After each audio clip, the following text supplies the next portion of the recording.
مزید اچھی ویڈیوز کے لیے ہمارے چینل کو سبسکرائب کیجیے۔ شیخ الاسلام حضرت مولانا حسین احمد مدنی رحمۃ اللہ نے اپنے خطبات میں ایک واقعہ نقل فرمایا ہے کہ ایک لڑکے کو ایک لڑکی سے محبت ہو گئی، مگر اس لڑکی کی کسی اور جگہ شادی ہو گئی۔ لڑکا بڑا پریشان ہوا، لڑکی کو ہاتھ دکھا کہ بی بی میں تمہارے ساتھ شادی کی کوشش میں تھا مگر قسمت میں نہیں تھا، اب آپ میرے ساتھ ایک مرتبہ ملاقات کر لیں، اس کے لیے جو بھی فرمائش ہوگی میں پوری کروں گا۔ لڑکی نیک تھی، حضرت فاروق اعظم رضی اللہ عنہ کے پیچھے 40 دن تک نماز با جماعت پڑھ لو، پھر جہاں بلاؤ گے میں آ جاؤں گی۔ لڑکا پہلے لڑکی کے مکان کی طرف چکر لگاتا تھا مگر 40 دن بعد اس نے جانا ختم کر دیا۔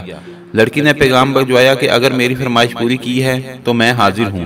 لڑکے نے کہا پہلے میرے دل میں آپ کی محبت تھی مگر اب اللہ تعالیٰ کی محبت بیٹھ گئی ہے، اب آپ کا اور میرا راستہ جدا ہے۔ لڑکی نے خاوند کو یہ بات بتا دی، اس کے خاوند نے فاروق اعظم رضی اللہ عنہ کو یہ بات بتائی تو آپ نے فرمایا کہ اللہ نے سچ فرمایا، بے شک نماز لوگوں کو بے حیائی اور بری باتوں سے روکتی ہے۔ اگر آپ کو ہماری ویڈیو اچھی لگی ہے تو اس کو لائک اور شیئر کریں اور کمنٹ میں اپنی رائے کا اظہار ضرور کیجیے۔ شکریہ۔